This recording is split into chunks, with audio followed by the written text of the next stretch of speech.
जय हिंद बालक एवं बालिकाएं, है ना, बिहार वासियों और बाहर के भी लोग, है ना। तो आज थोड़ा सा अलग एक्सपेरिमेंट कर रहे हैं। आप लोगों को पता होगा कि मैं मैथ्स टीचर हूं और 9-10 सालों से लगभग मैथ्स ही पढ़ा रहा हूं सब जगह, है ना, अलग अलग स्टेट में, बिहार, झारखंड, यूपी, दिल्ली, है ना, सब जगह। तो मैथ्स का सेट तो करवा ही रहे हैं, है ना, जैसा आपका डिमांड है उसके अकॉर्डिंग। एडिटोरिया का जो फुल सेट है जो आपको थंबनेल में दिखेगा, है ना, जीएस सेक्शन भी करवा रहे हैं, क्योंकि ऑन डिमांड विद्यार्थियों का कहना था कि सर जब सेट ही करवाना है तो ऐसा थोड़ी कि आप नहीं करवा सकते हैं। और पहले भी मैं दरोगा का मेंस दे दिया हूँ बहुत, और दिया नहीं हूँ, रनिंग में छटा था ना, तो मुझे पूरा अनुभव है। और आई होप आप लोग इंजॉय करेंगे और आप लोग को कुछ ना कुछ रिवीजन का मौका मिलेगा, है ना।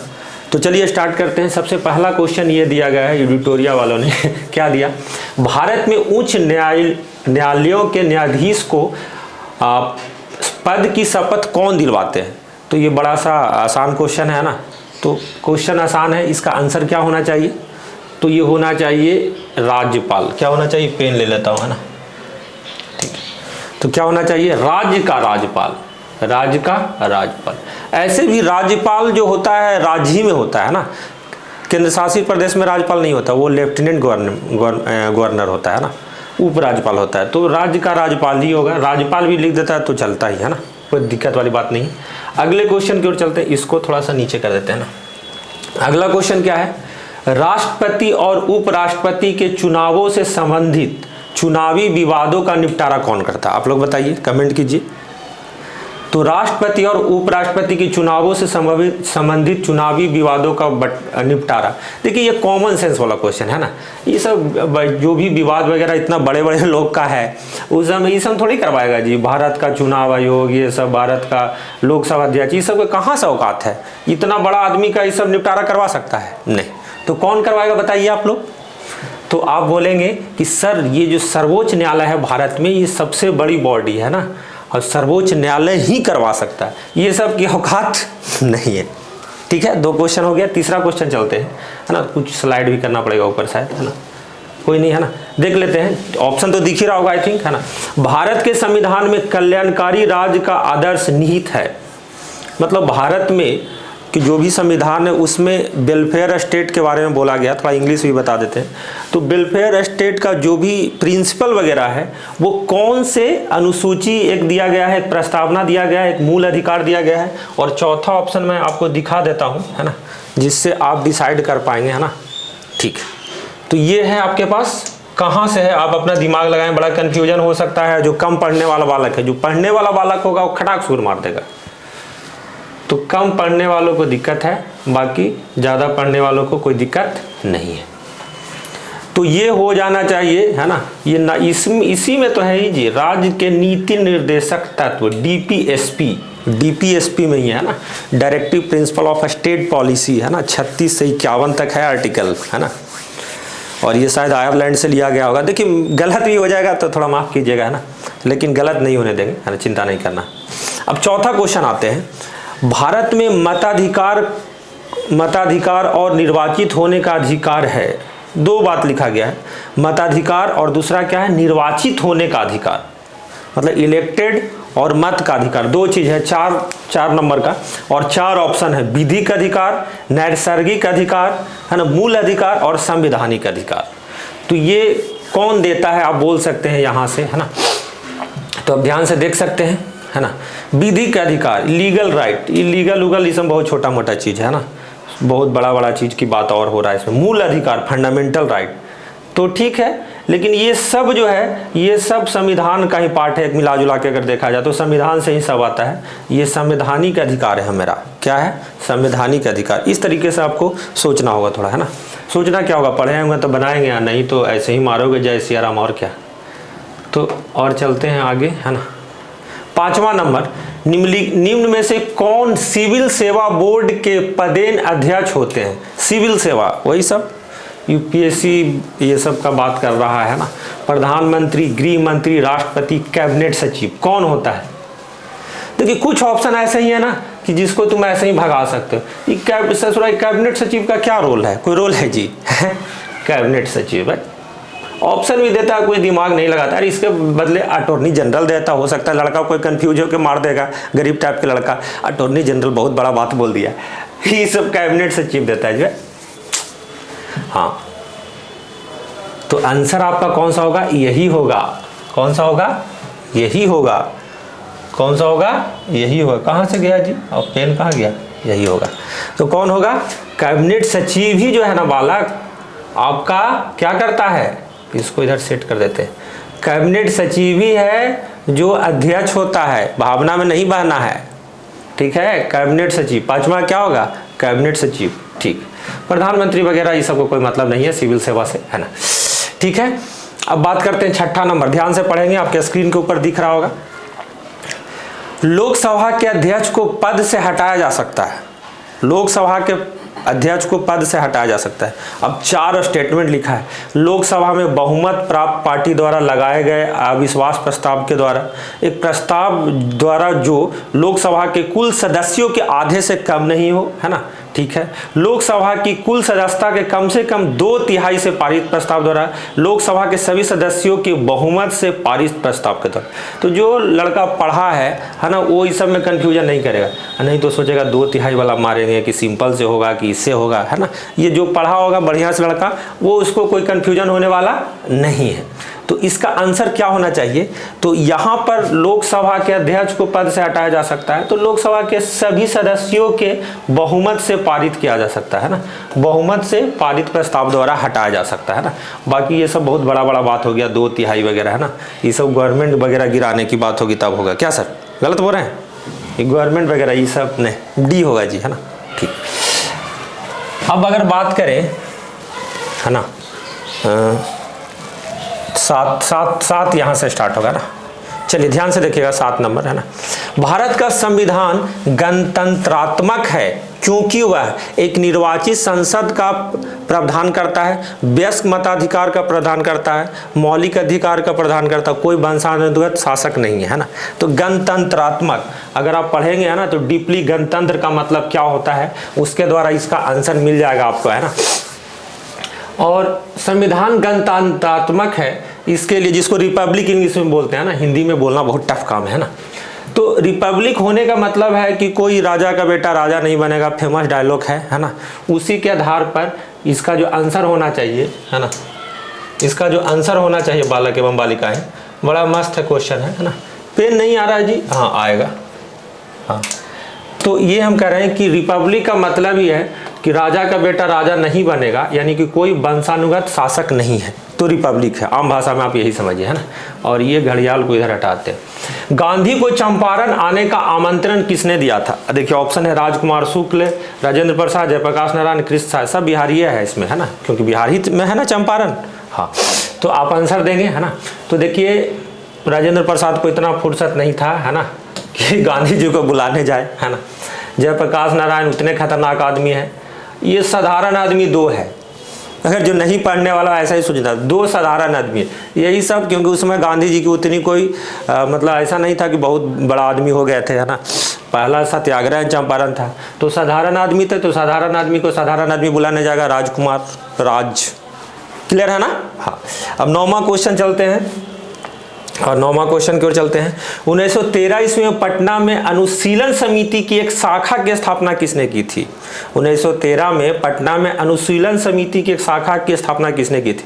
रामानंद सिन्हा, राजेंद्र प्रसाद, सचिंद्रनाथ सन्याल और सच्चिदानंद सिन्हा। ये चारों बिहारी का नाम है ना। इसमें कागो बिहारी नहीं भी है क्या? हो सकता नहीं भी है ना। तो इसका आंसर क्या होना चाहिए बताएंगे आप लोग। तो हमें लग रहा है कि रामानंद सिन्हा होगा। क्या होगा? रामानंद सिन्हा। हमें क्या लग रहा है? यही है एडिटोरिया के सेट में, है ना। तो ये क्या हो जाएगा? रामानंद सिन्हा। अब अगर बात करें 10वां क्वेश्चन, तो बिहार का पहला रामसर स्थल कौन सा है ना। रामसर वेटलैंड आप लोग सुने होंगे, पढ़ते होंगे। रामसर वेटलैंड है ना। कैमूर रेंज, खड़गपुर रेंज, है ना, कांवर झील, बरैला झील। हाँ, ये 4 ऑप्शन है। तो इसका उत्तर आप बहुत बढ़िया से दे सकते हैं। ये आप जाएंगे कांवर झील के साथ, सी में जाएंगे क्या? कांवर झील के साथ। 11 की बात करने से पहले, है ना, ये ऊपर स्लाइड हमको करना पड़ेगा और ये कटिंग करना पड़ेगा, है ना।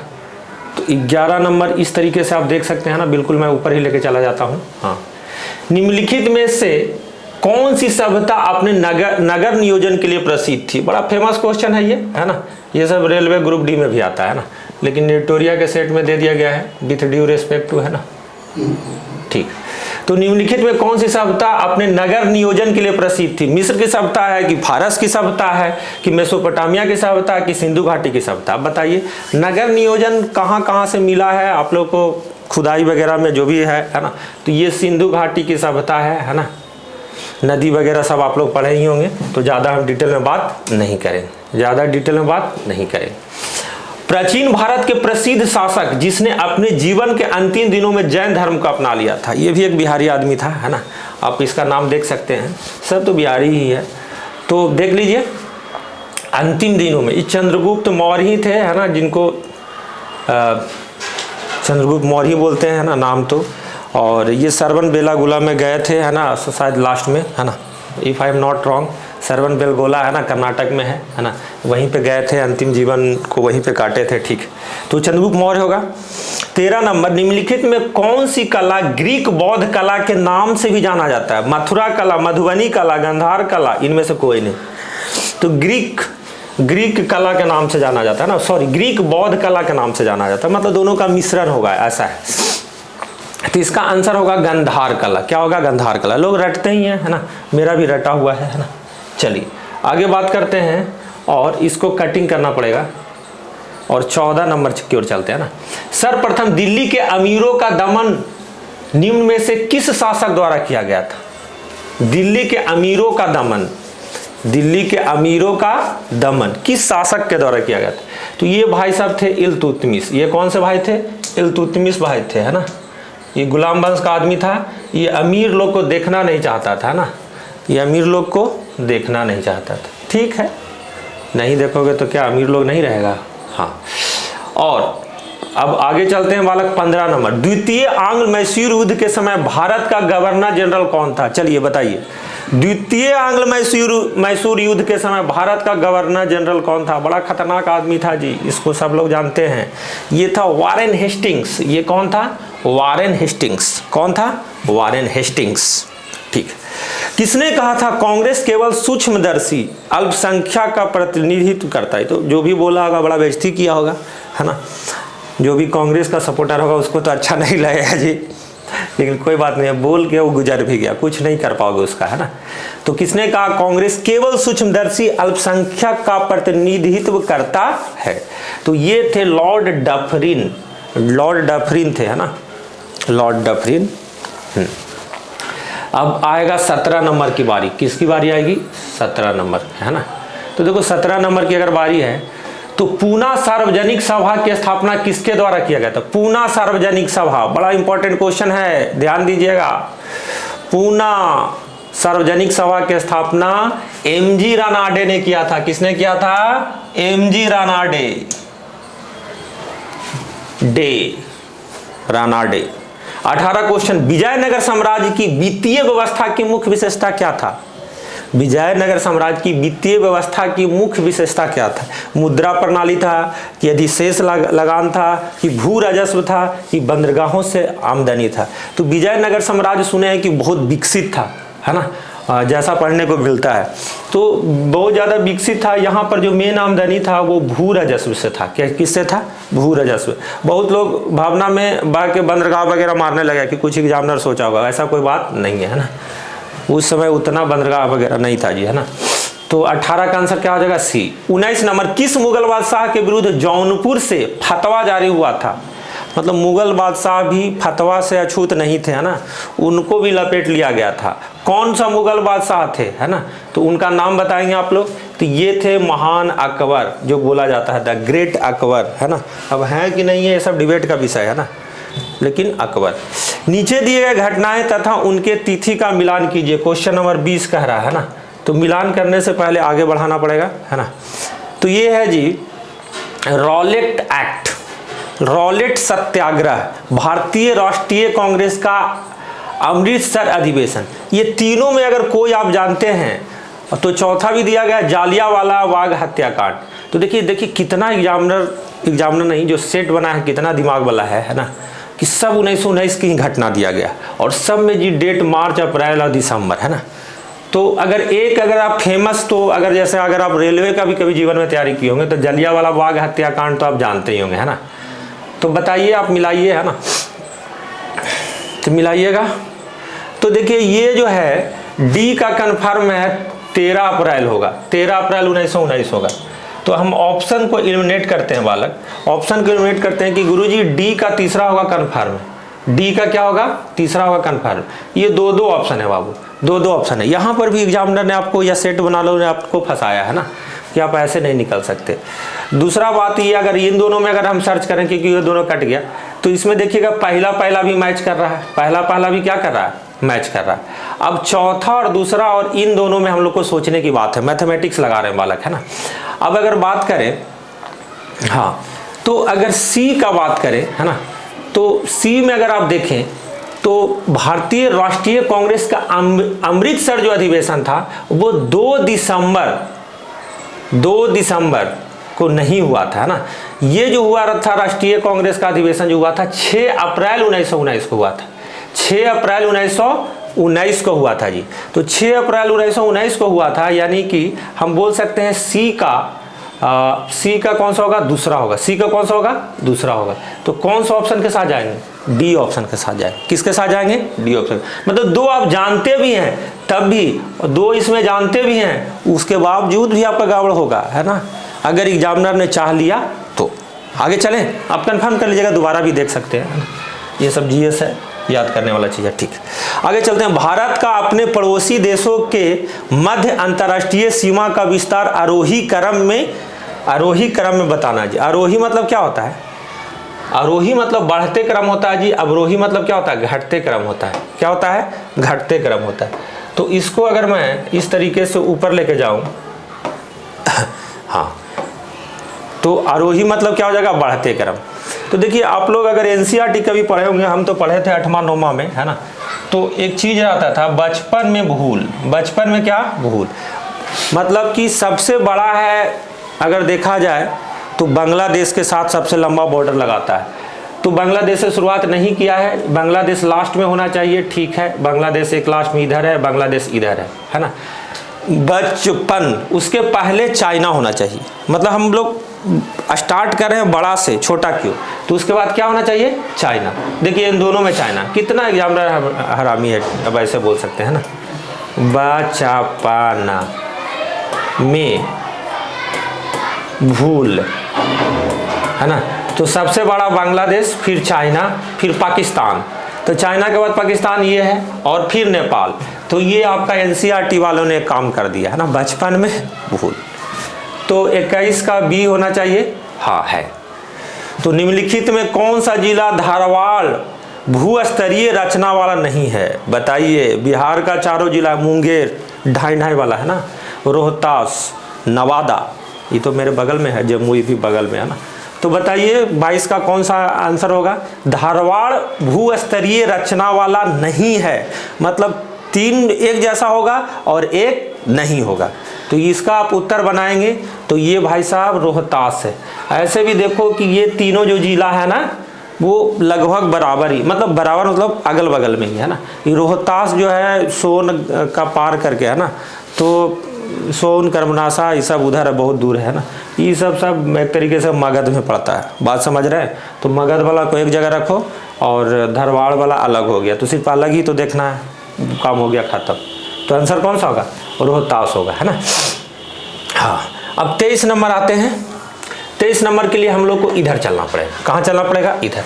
तो इधर उधर होते रहेंगे हम लोग, लेकिन आपको घबराना नहीं है, आपको घबराना नहीं। सबसे पहले आपको घबराना, याद भी हो रहा होगा आप लोग को, है ना। ऐसा नहीं है कि हम नीरस पढ़ाते हैं जीएस, मैथ पढ़ाएं या जीएस पढ़ाएं, दोनों मस्त हो गए। अटल टनल से संबंधित निम्नलिखित में कथनों पर विचार कीजिए, उनमें कौन सा सही है। अटल टनल के बारे में, इसका निर्माण सीमा सड़क संगठन द्वारा किया गया है ना। यह मनाली और लाहौल स्पीति घाटी को जोड़ती है। यह हिमालय के पीर पंजाल पर्वत श्रृंखला के मध्य स्थित है। यह भारत के लिए सामरिक दृष्टि से महत्वपूर्ण है। ये तो सामरिक के लिए महत्वपूर्ण है कि नहीं, ये तो ठीक है। नीचे दिए गए कूट में से सही उत्तर चुनिए। सही उत्तर चुन पाइएगा क्या आप? हम तो कह रहे हैं ना जी कि ये ठीक है, BRO बनवाया है, बॉर्डर एंड रोड ऑर्गेनाइजेशन करके कि हम पढ़े हैं, ये चीज़ ठीक है। यह मनाली डॉलर्स ये भी ठीक है ना। हिमालय पीर पंजाल ये भी ठीक है, भारत के सामरिक दृष्टि के लिए है ना। उधर पाकिस्तान चाइना होना सब होगा, है ना। एग्जैक्ट मैप तो नहीं जानते हैं, तो ठीक है, चारों ठीक है जी, है ना। अनुभव के आधार पर कह रहे हैं ये चारों ठीक है, और आप मिलाएंगे भी तो चारों ठीक ही होना चाहिए। तो पेन ले लेते हैं, पेन लेने से पहले इसको ऊपर कर लेते हैं और उसके बाद इसमें टिक मारेंगे बालक, है ना। तो ये 4 नंबर डी आंसर है। क्या ये? डी, सभी ठीक। नर्मदा घाटी किन पर्वत श्रृंखलाओं के बीच स्थित है? नर्मदा घाटी किन पर्वत श्रृंखलाओं के बीच है? सतपुड़ा और मैकाल, सतपुड़ा अरावली, सतपुड़ा विंध्याचल, विंध्याचल और अरावली। क्या आप मान दीजिएगा? पूछा गया था आपसे, है ना, कि नर्मदा घाटी पूछा गया ना। हाँ, तो बताइएगा 24 का, तो 24 का सी हो जाएगा सतपुड़ा और विंध्याचल। सतपुड़ा और कौन सा? विंध्याचल। 25 नंबर, मिलान करना है, ये सब छोड़ो, बादम पहाड़, डल्ली राजरा, कुंद्रमुख, नोआ मंडी, है ना। तो मिलान कीजिए आप, है ना, और इसको आगे बढ़ाते हैं। मिलान कीजिए, देखिए ऑप्शन को मिलाइए। 25 नंबर है, मिलाइए 25 नंबर को।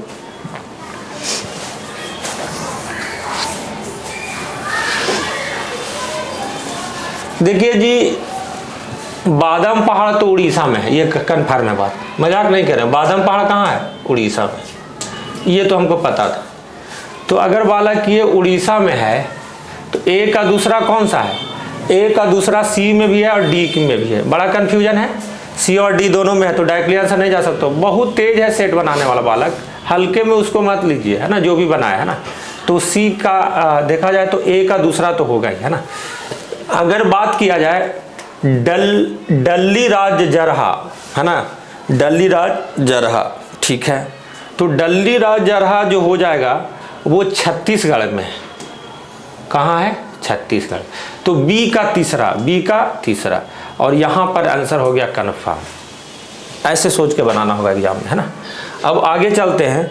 अफ्रीका का सर्वोच्च पर्वत शिखर माउंट किलिमंजारो स्थित है। कहाँ में? Kenya, Tanzania, Malawi, Zambia. तो क्या आप बता सकते हैं क्या आंसर?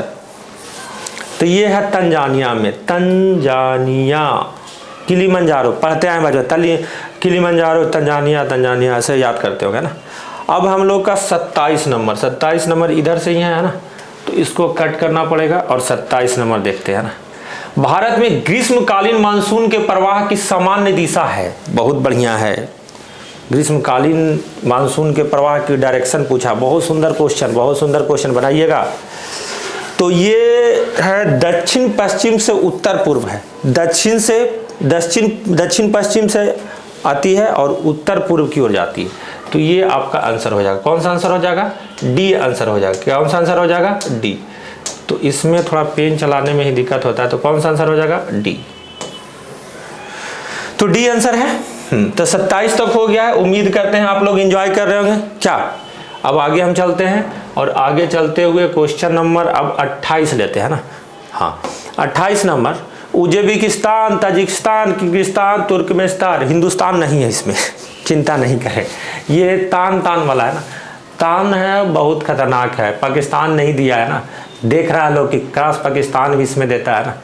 तो देखो जी, बनाओ उज्बेकिस्तान, ताजिकिस्तान, किर्गिस्तान, तुर्कमेनिस्तान, और इसका राजधानी को दिया गया है मिलान करने के लिए, है ना। तो क्या बता सकते हैं? देख लीजिए। तो देखो जी, ये वाला जो है ताशकंद उज्बेकिस्तान का, ये कन्फर्म इसलिए है बाबू कि अगर आप न्यूज वगैरह में रहते होंगे तो आपको पता होगा कि जब भी कुछ बात होता है तो बोलता है कि ताशकंद समझौता उज्बेकिस्तान में करने गए थे शास्त्री जी और प्यारा हो गए थे, है ना। और यही सब तो बोलता है लोग कि उज्बेकिस्तान में उस समय यूएसएसआर का पार्ट था, यही सब है ना। तो ए का पहला ठीक। और देखो ना, ससुरा इतना तेज है बोलू कि सब में 1-1 दिया, सबको पता, मतलब हमको पता, मतलब सबको पता है। कितना खराब है ना। ठीक है। और अगर बात किया जाए तो ताजिकिस्तान की राजधानी दुशांबे है, ये भी सही है जी, बहुत सही। तो ये भी दिया है, देखो 2 गो में दे दिया, अब बी का 2 में दे दिया। कितना दम रीजनिंग सेट किया है इसमें, ठीक है, बहुत बढ़िया। और किर्गिस्तान की राजधानी बिश्केक है, ये भी हमको पता है। अब देखो इसमें भी दे दिया, तो अब नहीं एग्जामिनर 3 को अगर याद है ना बाबू तो अब नहीं हिला सकता कुछ। अच्छा डी से चलते ना, अगर तुर्कमेनिस्तान की राजधानी अगर अशकाबाद कोई क्या है, पीछे से चलते ना तो एक ही में फाइनल कर लेते, ये भी एक तरीका था ना, क्योंकि आसान वाला आगे कर दिया था और हार्ड वाला पीछे कर दिया था। गजब रीजनिंग लगाया। 29 नंबर, निम्नलिखित में कौन सा मुद्रा के अवमूल्यन का सबसे संभावित प्रभाव होगा। मतलब अवमूल्यन करेंगे है ना, जो डीमोनेटाइजेशन जो हुआ था है ना का सबसे संभावित प्रभाव होगा। तो देखिए आयात में वृद्धि, निर्यात में वृद्धि, मुद्रास्फीति में कमी, ए और बी दोनों। क्या बता सकते हैं? तो जी अवमूल्यन का सबसे बड़ा जो संभावित होगा निर्यात में वृद्धि होगा। किस में होगा? निर्यात में वृद्धि होगा। 30 नंबर है ना, 30 नंबर चलते हैं और आगे चलते हैं बालक है ना। 30 नंबर ध्यान से देखिएगा, वह दर जिस पर अनुसूचित वाणिज्यिक बैंक रिजर्व बैंक से रातों रात धन की अतिरिक्त राशि उधार ले सकता है उसको बोलते हैं बैंक दर, प्रतिवर्ती रेपो दर, सीमांत अस्थायी सुविधा दर, रेपो दर। तो रेपो तो इसमें सब छोटा मोटा बैंक के लिए, तो आप आंसर दे सकते हैं क्या? तो सीमांत अस्थायी सुविधा दर, सुविधा दे रहा है ना, रातों रात आप ले रहे हैं सुविधा, तो क्या हो जाएगा? सुविधा दर हो जाएगा है ना। तो सीमांत अस्थायी सुविधा दर ही हो जाएगा ना। तो उम्मीद करते हैं कि ये सही है। हाँ सीमित सही है। निम्नलिखित में कौन सा कार्य आरबीआई से संबंधित नहीं है? आरबीआई कौन काम क्या क्या नहीं करता है ना, तो ये बताना है आपको। आरबीआई क्या क्या काम नहीं करता। पेन नहीं सिलेक्ट हुआ क्या? 1 मिनट। हाँ तो ये हो गया है ना, इसको ऊपर कीजिए, ठीक है। तो ये हो गया निम्नलिखित में कौन सा का आरबीआई से संबंधित है? ऋण नियंत्रण, मुद्रित नोट जारी करना, जनता को पैसा उधार देना, अंतिम उपाय के रूप में वाणिज्यिक बैंक को धन उधार देना। और बाबू है ना ऐसा मल्टीपल चॉइस वाला में भी मल्टीपल दे दिया, बड़ा डेंजरस कर दिया है ना। तो ऐसे में क्या आप करेंगे कि देखिए जी ऋण नियंत्रण तो करता ही है, लोन को नियंत्रण वो बैंक के द्वारा करता ही है, ठीक है। मुद्रित नोट वही जारी करता है ना, और वाणिज्यिक बैंक को धन उधार देता ही है। अब जनता से इसका कोई मतलब नहीं है। आरबीआई जो है जनता से डायरेक्ट कांटेक्ट में नहीं रहता है जी है ना, नहीं तो सब पता चला सब आरबीआई में जाके अकाउंट खुलवा लेगा है ना, अपना स्टैंडर्ड बढ़ाने के लिए। तो आंसर ये होगा है ना, तो केवल बी होगा। क्या होगा? केवल बी। क्लियर है? अब आगे चलते हैं ना, अब आगे चलते हैं और थोड़ा सा फिर ऊपर करना पड़ेगा और यहाँ से कट करके और ऊपर चलेंगे। 32 नंबर है ना, भारत को आत्मनिर्भर और स्व उत्पादक अर्थव्यवस्था के रूप में स्थापित करने का प्राथमिक लक्ष्य किस पंचवर्षीय योजना में था? किस पंचवर्षीय योजना में था? पहली पंचवर्षीय, दूसरी, तीसरी, चौथी? तो बताइए है ना। आप लोग पंचवर्षीय योजना याद किए होंगे है ना, 51 से 56, 56 से 61 ऐसे करके है ना। तो कौन सा पंचवर्षीय योजना था? कौन सा? आत्मनिर्भर और स्व उत्पादक। भाई साहब दूसरा तक कोई आत्मनिर्भर वगैरह का बात नहीं हुआ था, ये तीसरा में ही होगा। किस में होगा? ये तीसरा में होगा। किस में होगा? ये तीसरा में। तो कौन सा हो जाएगा बाबू? ये वाला, तीसरी पंचवर्षीय योजना है ना। ठीक है, अगला ठीक है, इसको थोड़ा सा हाँ अब हटा दिए। हाँ कुछ दिक्कत तो नहीं हो गया ना? कौन सा में थे? चलिए जी, कुछ तकनीकी खराबी हो जाता है कभी कभी है ना, बड़े बड़े शहरों में छोटी छोटी बात होती रहती है। राष्ट्रीय आय लेखांकन का जन्मदाता किसे कहा जाता है? राष्ट्रीय आय लेखांकन बताएंगे सब लोग। राष्ट्रीय आय लेखांकन ये होगा साइमन कुडजेन होगा। साइमन क्या हो जाएगा? कुडजेन हो जाएगा जी, कुजनेट्स हो जाएगा, साइमन कुजनेट्स है ना। ये ध्यान रखिएगा आप लोग, बड़ा सुंदर क्वेश्चन है, जो ना आए उसको सुंदर बोलते हैं बहुत टीचर है ना। तो हम भी वही कह रहे हैं, साइमन कुजनेट्स। ठीक है। अंतर्राष्ट्रीय मुद्रा कोष IMF जिसको बोलते हैं ना, इंटरनेशनल मॉनेटरी फंड एवं विश्व बैंक का मुख्यालय कहाँ? ये कौन नहीं जाता? ये बच्चा जाता जी। मेरे घर में भी लोग जानते हैं, वाशिंगटन DC। मेरे गांव में भी लोग जानते हैं, सब लोग जानते हैं, वाशिंगटन DC। अब बात है 35 नंबर का। तो 35 नंबर का यहाँ से हम लोग शुरू करेंगे। 35 नंबर आ जाएंगे, देखिएगा ध्यान से। आप लोग को दिख रहा होगा? हाँ तो 35 नंबर है, भारत में कृषि उत्पादों से संबंधित बाजार का विनियमन रेगुलेट कौन करता है? विनियमन या रेगुलेट कौन करता है? कृषि उत्पाद अधिनियम 1935, खाद्य पदार्थ अधिनियम 1956, कृषि उत्पाद बाजार समिति अधिनियम, अनिवार्य वस्तु अधिनियम। तो बताएंगे सब लोग। तो देखिए जी 1935 वाला हम लोग देश आज़ाद हो गया तो क्यों रखेंगे कृषि उसी में, ऐसे ही घुसा जाएगा सब लोग, ये खत्म है ना। 1956 में ऐसा कोई बात हुआ नहीं, खाद्य पदार्थ ठीक है अधिनियम है लेकिन अभी तक वो रेगुलेटर नहीं करेगा, है ना। बात हुआ कि सी और डी में है ना, तो सी और डी को थोड़ा सा आप सोचें और बात को आगे बढ़ाएं, है ना। तो जल्दी आंसर बताएंगे, डबल डीप मिल गया आपको। तो ये है आंसर आपका, कृषि उत्पाद बाजार समिति अधिनियम। बाजार समिति जो है बाबू देखिए बड़ा इंपॉर्टेंट बात है ना, ठीक। कृषि उत्पाद बाजार समिति अधिनियम, बाजार समिति को आप दिमाग में सेट कर सकते हैं, अगर पटना में रहते हैं तो बाजार समिति, है ना, ठीक। 36 नंबर क्वेश्चन, भारत ने किन देश को भेंट के रूप में 20 ब्रॉड गेज रेलवे इंजन उपहार में दिया? भारत भी उपहार दे रहा है, आज क्वेश्चन के माध्यम से पता चल रहा है बालक। तो क्या आप बता सकते हैं? तो किसको देगा ब्रॉड गेज? बांग्लादेश। अभी भी ब्रॉड गेज ही चल रहा है वहाँ बहुत जगह, है ना। तो किसको दिया? बांग्लादेश, अपना पड़ोसी को, है ना। भारत सरकार ने वर्ष 2023-24 में साधारण धान के लिए कितना न्यूनतम समर्थन मूल्य निर्धारित किया है? बताइए। तो बताइएगा न्यूनतम समर्थन मूल्य धान के लिए कितना निर्धारित किया है, क्या आप बता सकते हैं? तो हम बोलेंगे यस, 2183 रुपया, 2183 रुपया। अब बारी है क्वेश्चन नंबर 38 का। किसका बारी है? क्वेश्चन नंबर 38 का।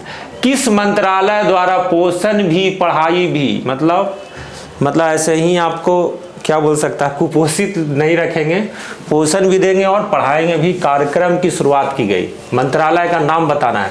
शिक्षा मंत्रालय, केंद्रीय महिला एवं बाल विकास मंत्रालय, है ना, स्वास्थ्य मंत्रालय, ए और बी दोनों। क्या आप आंसर बता पाएंगे? तो केंद्रीय महिला एवं विकास मंत्रालय ही इसका सही उत्तर होगा, क्योंकि पोषण और पढ़ाई दोनों की बात है, तो किसी एक में ये नहीं जाएगा, है ना, ठीक। तो क्या हो जाएगा? 38 का सी हो जाएगा, 38 का सी। हमें गलत लग रहा है ये उत्तर, नहीं। केंद्रीय महिला एवं विकास मंत्रालय, शिक्षा मंत्रालय, स्वास्थ्य मंत्रालय, ए और बी दोनों, है ना। तो इसका राइट आंसर होना चाहिए केंद्रीय महिला एवं बाल विकास मंत्रालय होना चाहिए, हाँ, ये होना चाहिए बालक, बी होना चाहिए। क्या होना चाहिए? बी होना चाहिए, है ना। अब बात करते हैं 39 या 39 नंबर जो भी है ना, चंद्रयान 3 जिसे हाल ही में प्रक्षेपित किया गया है का कुल वजन लगभग कितना था? अब चंद्रयान 3 का वजन आपको बताना है जी, क्या आप बता पाएंगे? चंद्रयान 3 का वजन बताएंगे तो ये हो जाएगा 39, 13 के मल्टीपल में रहेगा ना। मैथमेटिक्स अगर जानते हो तो ये 13 एक प्राइम नंबर है, प्राइम नंबर के मल्टीपल में रहेगा ना। 3700, 3600, 3400 कुछ नहीं होगा, 39 होगा। 40 नंबर देखिएगा, विश्व पर्यावरण दिवस 2023 का थीम क्या था? बता पाएंगे? पर्यावरण दिवस का थीम क्या था? तो ये था प्लास्टिक प्रदूषण से समाधान चाहिए हमें, क्योंकि इससे घुलट जाएंगे तो इलाज करवाने में पैसा बहुत खर्चा होगा। तो प्लास्टिक प्रदूषण के प्रभाव से समाधान, ठीक, यही था, समाधान की बात था, रोकने की बात नहीं था। समाधान कैसे होगा? ठीक, देखिए ऑप्शन में दिए और प्लास्टिक प्रदूषण को रोकें, है ना। कौन रोक पाएगा? कंपनी फैक्ट्री जो है बंद होगा ना। पर्यावरण एवं जीवन मिशन कुछ नहीं था, ठीक। 41 नंबर की बात करते हैं बालक, और देखते हैं हाल ही में किस राज्य के दुबराज चावल को जीआई टैग दिया गया है? दुबराज चावल बताएंगे? महाराष्ट्र, छत्तीसगढ़, बंगाल, मिजोरम, ये 4 स्टेट है। दुबराज चावल, है ना। देखो मिजोरम बेचारा चावल कितना उत्पादन करेगा, है ना। और हमें लग रहा है छत्तीसगढ़ ही है, धान का कटोरा बोला जाता था, बचपन में पढ़ते थे, है ना। तो ये छत्तीसगढ़ ही होगा। क्या होगा? छत्तीसगढ़, हाँ। तो छत्तीसगढ़ उत्तर होगा आपका, ठीक है, हाँ। अरे फिर दिक्कत हो गया, माफ करेंगे, है ना, ठीक है, आ गया। चलिए अब हम लोग का क्वेश्चन नंबर क्या था? यहीं तक थे ना, ना यहाँ था, ठीक। अब 42, निम्नलिखित राज्य एवं उनके राज्यपाल का कौन सा सही सुमेलन नहीं है। मतलब सब सही दिया है और उसको नहीं वाला को आपको चुनना है ना। तो अब देखेंगे, देखो केरल आरिफ मोहम्मद खान बहुत चर्चा में रहते हैं ना, बहुत चर्चा में रहते हैं और देखा जाए तो बहुत बढ़िया आदमी है मिला जुला कर, है ना, ये भी सही है। और नागालैंड का ला गणेशन भी ठीक है, राजस्थान का कलराज मिश्र जी ठीक है, ये त्रिपुरा का गुरमीत सिंह ना होंगे ना। तो आपका आंसर कौन सा होगा? 42 का सी होगा। 42 का क्या होगा? सी होगा। अब देख लीजिए थोड़ा ध्यान से, है ना, आईसीसी वर्ल्ड क्रिकेट में कुल कितने टीमें भाग ले रही है? तो ये सबसे आसान क्वेश्चन है, जो क्रिकेट देखता होगा, जो नहीं देखता होगा उसके लिए बड़ा दिक्कत है। कितना टीम भाग लेगा जी? आप लोग उत्तर देंगे, जल्दी उत्तर देंगे आप लोग। तो 10 टीम भाग लेगा। कितना टीम भाग लेगा? भाग लिया है, लेगा नहीं, लिया है। भारत हारा है बड़ा बेइज्जती से, है ना। ठीक, अब आगे चलते हैं बालक और 44 नंबर से शुरू करते हैं। हाल ही में बिहार का नया महाधिवक्ता, है ना, महाधिवक्ता आपको तो पता ही होगा, है ना, एडवोकेट जनरल बोला जाता है राज्य में, है ना, और केंद्र में क्या बोला जाता है? Attorney general. दोनों जगह जनरल नहीं होगा, लेकिन एक जगह एडवोकेट जनरल होगा इंग्लिश में, और एक जगह क्या होगा आपका? एडवोकेट जनरल होगा शायद, if I am not wrong, है ना। तो हाँ, अब बताएंगे बिहार का नया महाधिवक्ता कौन है, बताएंगे आप लोग। तो ये है पीके शाही, बड़ा फेमस पर्सनालिटी है पीके शाही जी, है ना, नाम सुने होंगे आप लोग। साहित्य के क्षेत्र में नोबेल पुरस्कार 2023 में किसे दिया गया है? बताएं इसमें। ऑप्शन देखें, Peter Handke, Annie Ernaux, Jon Fosse, B और सी दोनों, बी और सी दोनों। तो क्या आप उत्तर बता पाएंगे? तो ये दिया गया है जॉन फासे को दिया गया। किसको दिया गया? जॉन फासे को दिया गया। नागेवाजा शब्दावली किस खेल से संबंधित है? देखो नागेवाजा, बाजा रे बाजा, बता पाएंगे आप? देख लेंगे, खो खो, गोल्फ, जूडो, शतरंज। तो देखिए बहुत सारे ऐसे परीक्षार्थी होंगे जो खो खो का एक भी प्लेयर का नाम नहीं जानते होंगे, गोल्फ का एक भी प्लेयर का नाम नहीं जानते होंगे, शतरंज का 1 2 4 10 प्लेयर का नाम जानते होंगे, जूडो को तो एक भी प्लेयर का नहीं जानते होंगे, है ना। आंसर इसका क्या है? जूडो। क्या होगा? जूडो। तो 46 का बी है ना। प्रोलॉग किस पीढ़ी की कंप्यूटर भाषा है? प्रोलॉग, हाँ, तो प्रोलॉग किस पीढ़ी की कंप्यूटर भाषा, क्या आप बता सकते हैं? प्रोलॉग, प्रोलॉग बता सकते हैं आप लोग? बताइएगा। तो ये 5वीं पीढ़ी का, जिसको हिंदी में पंचम बोला है ना, 5th जनरेशन ऑफ कंप्यूटर का जो भाषा है वो क्या है? प्रोलॉग, है ना। अब ऊपर चलते हैं बालक, है ना। ठीक, अंतर्राष्ट्रीय कृषि विकास कोष का मुख्यालय कहाँ स्थित है? जल्दी बताएंगे। अंतर्राष्ट्रीय कृषि विकास कोष का मुख्यालय कहाँ है? कृषि विकास कोष का मुख्यालय कहाँ? तो कृषि वाला जो होगा बाबू, है ना, रोम रोम में मेरे कृषि बसा हुआ है, रोम रोम में मेरा कृषि क्या हुआ है? बसा हुआ है, क्योंकि हम कृषि प्रधान देश में रहते हैं। तो आंसर क्या होगा? रोम। नक्टा लोक नृत्य का संबंध किस राज्य से? नक्टा, नक्टा। तो नक्टा के बारे में बताएंगे आप लोग। तो ये नक्टा लोक नृत्य महाराष्ट्र से है ना। निखिल बनर्जी का संबंध किस वाद्य यंत्र से है? निखिल बनर्जी का संबंध किस वाद्य यंत्र से है? तो ये सितार से है। डीसी जनरेटर किस सिद्धांत पे काम करता है? देखिए फिजिक्स का क्वेश्चन आ गया, डीसी जनरेटर किस सिद्धांत पे काम करता है? तो ये फैराडे के विद्युत चुंबकीय प्रेरण, है ना, अल्ट्रामैग्नेटिक इंडक्शन, है ना, प्रिंसिपल उस पर काम करता है ना। ठीक है। प्रकाश के वन विक्षेपण में लाल रंग का परास कितना होता है? परास या तरंगदैर्घ्य दोनों वर्ड बोल सकते हैं, वेवलेंथ इसको बोल सकते हैं, तो कंफ्यूजन आपको नहीं होगा ना। प्रकाश के वन विक्षेपण, है ना, में लाल रंग का परास या तरंगदैर्घ्य कितना हो सकता है ना, डिस्पर्सन ऑफ लाइट, है ना। तो बता सकते हैं आप इसको। तो ये आंसर होगा 6200 एंगस्ट्रम से लेकर 7800 एंगस्ट्रम। 6200 एंगस्ट्रम से कितना?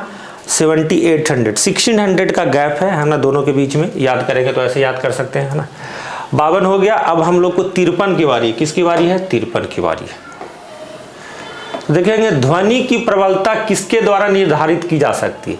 तो ध्वनि की प्रबलता किसके द्वारा निर्धारित करेंगे, क्या आप बता पाएंगे? तो कंपन के आयाम की कंपन, है ना, देखो कितना खराब दिया है, क्या अनुपात, कंपन की आवृत्ति, आयाम और कंपन की आवृत्ति के गुणनफल। तो ये होगा कंपन के आयाम के द्वारा, है ना, हम लोग डिसाइड करते हैं या कोई भी डिसाइड करता है ना, कि आपका प्रबलता क्या है। तो कंपन के क्या आयाम, ये आंसर होगा ना। अगर बात करें तो जल के विद्युत अपघटन के समय बैटरी के ऋणात्मक टर्मिनल से जुड़े इलेक्ट्रोड पर निम्न में से कौन सी गैस बनती है? तो देखिए जी, ये सब hydrogen, nitrogen, oxygen, carbon dioxide में हाइड्रोजन ही बनता है। क्या बनता है? हाइड्रोजन ही बनता है। अब बारी है क्वेश्चन नंबर 55 की, है ना, किसकी बारी है? क्वेश्चन नंबर 55 की। तो हम लोग इधर आ जाएंगे और 55 यहाँ से स्टार्ट करेंगे। हाँ, देखिए 55 जो है, लाल रंग की वस्तु लाल क्यों दिखाई देती है? लाल रंग की वस्तु लाल क्यों दिखाई देती है? 4 विकल्प है ना। यह लाल रंग को प्रवृत्ति करता है, लाल रंग को गुजरने देता है, लाल रंग बिखेरता है, या लाल रंग को सोख लेता है। सब लाल है, बताइए कौन सा होगा? तो यह लाल रंग को जो रिफ्लेक्शन करेगा वही दिखेगा, है ना। तो लाल रंग को क्या करता है? ये रिफ्लेक्ट करता है। तो ऑप्शन नंबर क्या हो जाएगा? ए हो जाएगा। ठीक है। कार्य का मान किन किन स्थितियों में शून्य हो सकता है? जब आरोपित बल शून्य हो, जब विस्थापन शून्य हो, बल एवं विस्थापन की दिशा में परस्पर लंबवत हो, बी और सी दोनों। देखिए फिजिक्स का क्वेश्चन है, बहुत ही शानदार क्वेश्चन है, बताइएगा, है ना। तो विस्थापन जब शून्य हो जाएगा तब भी कार्य शून्य हो जाएगा, और बल विस्थापन की जो दिशाएं हैं लंबवत हो, मतलब 90 डिग्री हो जाए, तो वहाँ पे cos 90 डिग्री 0 हो जाता है, फिर cos 90 डिग्री, है ना। तो इस तरीके से 0 हो जाएगा, तो ये भी 0 ही हो जाएगा, है ना। तो ऑप्शन क्या हो जाएगा? दोनों, बी और सी दोनों सही है जी, है ना। 57 नंबर, प्रतिरोध के 2 तार R1 और R2 समांतर श्रेणी में है। तो समांतर श्रेणी में भाई, तो समांतर श्रेणी में पता है 1/R1 + 1/R2, है ना। जब एलसीएम लेंगे तो R1 R2 हो जाएगा, है ना, और उसको रिवर्स करेंगे तो R1 R2 / R1 + R2 हो जाएगा, है ना। तो ये माइनस उन्नीस होने का कोई चांस नहीं है। R1 + R2 ये सीरीज में होता है ना, मतलब सीरीज में होता है, समानांतर में नहीं होता, श्रेणी क्रम में ये होता है आंसर, ये समांतर में होता है। ठीक है। 58 नंबर चलते हैं बालक, और चलते हैं 58 नंबर के लिए, इसको कट करना पड़ेगा, है ना, और जल्दी ही होने वाला है। आप धैर्य से सुने, है ना। आपको अलग जो सेट करवा रहा होगा, जल्दी ये होगा वो होगा, उससे तो ज़्यादा ही मज़ा आ रहा होगा ना। ठीक, हाँ। अगर आपको और भी मतलब ऐसा प्रैक्टिस सेट चाहिए होगा ना, तो बिल्कुल हम अभी फ्री है। तो मुसल्लापुर में आंदोलन चल रहा है, तो मेरा कोचिंग बंद है बालक, और हम बिल्कुल करवाते रहेंगे, लेकिन डिमांड होगा तब। निम्नलिखित में से किस विद्युत चुंबकीय विकिरण में सबसे लंबे तरंगधारे होते हैं? लंबे तरंगधारे किसका होता है? रेडियो तरंग, अवरक्त तरंग, गामा तरंग, परावैगनिक तरंग। बड़ा शानदार क्वेश्चन है ना। तो रेडियो तरंग जो है, जो सबसे लंबा तरंगधार होता है, क्या होता है? रेडियो तरंग। इसका एक फॉर्मूला भी होता है बालक, लेकिन हम उतना लंबा डिस्कस नहीं करेंगे, है ना, क्योंकि फिजिक्स थोड़ा बहुत अच्छा ही है मेरा, तो उतना लंबा नहीं सेट हमको करवाना। निम्नलिखित में से कौन एक मिश्रण का उदाहरण है? इस्पात, जल, कार्बन डाइऑक्साइड, इनमें से कोई नहीं। देखिए 4 विकल्प है, बहुत साधारण है ना। इसको बनाएंगे तो इस्पात में चीज़ें बहुत सारी मिली होती है, जल में मिश्रण नहीं है, ये कार्बन मोनोऑक्साइड भी नहीं है ना, और इनमें से कोई नहीं, ऐसा नहीं बोल सकते। तो आंसर क्या हो जाएगा? ए हो जाएगा। कार्नेलाइट किस धातु का अयस्क है? देखिए बहुत सुंदर क्वेश्चन, जो अयस्क याद करते थे, एल्युमिनियम का बॉक्साइड, लोहा का हेमेटाइट, अब आ गया कार्नेलाइट, हो गया मुंह चोखा, तो ये होगा पोटेशियम। ये क्या होगा आंसर? पोटेशियम। हीलियम के नाभिक में होता है, क्या होता है हीलियम के नाभिक में, बताएंगे? तो हीलियम के नाभिक में 1 प्रोटॉन, 2 प्रोटॉन एवं कुछ न्यूट्रॉन, जो भी 1 न्यूट्रॉन था, है ना, 2 प्रोटॉन और 2 न्यूट्रॉन होगा हीलियम में, है ना, तो बिल्कुल बैलेंस होता है हीलियम का। अब चलते हैं बालक, जल्दी हम लोग को होने वाला है। क्रोमैटोग्राफी की तकनीक का प्रयोग होता है रंगीन पदार्थों की पहचान के कारण, रंगीन पदार्थों के प्रभावी आगमन से। ये थोड़ा सा आपको ये दिख रहा होगा, डिस्कलर दिख रहा होगा, लेकिन आप अनुमान लगा सकते हैं पदार्थों की संरचना में, रंगीन पदार्थों की प्रभावी में, है ना, रंगीन रसायन के। तो ये 4 विकल्प जो दिया गया है, बड़ा खतरनाक दिया गया, आपके स्क्रीन पर है, देख सकते हैं। तो ये आंसर हो जाएगा रंगीन रसायन के मिश्रण के पदार्थों को अलग करने में, है ना, क्रोमैटिक मतलब रंगीन ही होता ही एक तरीके से, है ना, मिश्रण होता है। तो ये आंसर क्या हो जाएगा, रंगीन रसायन के मिश्रण के पदार्थों को अलग करने में क्रोमैटोग्राफी टेक्निक का क्या होता है, यूज होता है। उम्मीद करते हैं ये बात समझ में आ गया होगा। माणिक्य और नीलम रासायनिक रूप में होते हैं, कौन सा, देख लीजिए जल्दी जल्दी में, है ना, माणिक्य और नीलम, माणिक्य और नीलम। तो ये आंसर होगा एल्युमिनियम ऑक्साइड। ये क्या हो जाएगा, एल्युमिनियम ऑक्साइड, ये हो जाएगा एल्युमिनियम ऑक्साइड। ठीक। जर्मन सिल्वर में चांदी का प्रतिशत बताएं। प्रतिशत कहीं नहीं छोड़ेगा, इसलिए कहते हैं मैथ पढ़ना बहुत जरूरी है। तो जर्मन सिल्वर में कोई चांदी उंदी नहीं होता है, नाम का सिर्फ सिल्वर है, चांदी नहीं होता है, 0%, है ना, नाम रहेगा कुछ भी। धोखा देने के लिए देखो कैसा क्वेश्चन पूछ दिया। तो जर्मन सिल्वर में कोई सिल्वर उल्वर नहीं होता। ठीक है, आगे चलते हैं बालक, और इसको कट करते हैं और अब जल्दी ही हम लोग लक्ष्य की ओर पहुंच रहे हैं। निम्न में से किस पदार्थ की विशिष्ट ऊष्मा सर्वाधिक होती है, विशिष्ट ऊष्मा, स्पेसिफिक हीट, कार्बन, अल्कोहल, बर्फ, लोहा। विशिष्ट ऊष्मा क्या बता पाएंगे, विशिष्ट ऊष्मा? तो अल्कोहल जो बिहार में बैन है, उसी की विशिष्ट ऊष्मा सबसे अधिक होती है बालक, समझ पा रहे हैं आप? अल्कोहल जो बिहार में बैन है सबसे अधिक, है ना, निम्नलिखित में से। ऑक्सीकरण के संबंध में निम्नलिखित में कौन सा कथन सत्य है? ऑक्सीकरण, ऑक्सीडाइजेशन के बारे में बताएं आप, है ना, जल्दी जल्दी बताएंगे। इलेक्ट्रॉन का त्याग करता है, ऑक्सीजन का संयोग होता है, विद्युत ऋणात्मक समूह के अनुपात में वृद्धि होती नहीं, उपयुक्त में से एक से अधिक, सब तो एक ही जैसा लग रहा था जी। तो एक से अधिक होगा, हमको लग रहा है कोई भी दो होना चाहिए इसमें, है ना, इलेक्ट्रॉन का त्याग, विद्युत, तो दो इसमें से कोई सही होगा बालक, है ना। अब ठीक, तो क्या हो जाएगा 66 का डी। मस्टर्ड गैस का उपयोग किया जाता है, मस्टर्ड गैस, एक होता है मस्टर्ड तेल, सरसों का तेल नहीं, ये मस्टर्ड गैस का उपयोग किया जाता है ईंधन गैस के रूप में रासायनिक युद्ध में, सरसों के तेल के स्रोत में, निर्गंधीकरण के रूप में, मतलब गंध को हटाने के रूप में। क्या आप बता पाएंगे, देख लीजिए। तो ये होगा रासायनिक युद्ध में, है ना, केमिकल युद्ध में, ठीक है, केमिकल वार में।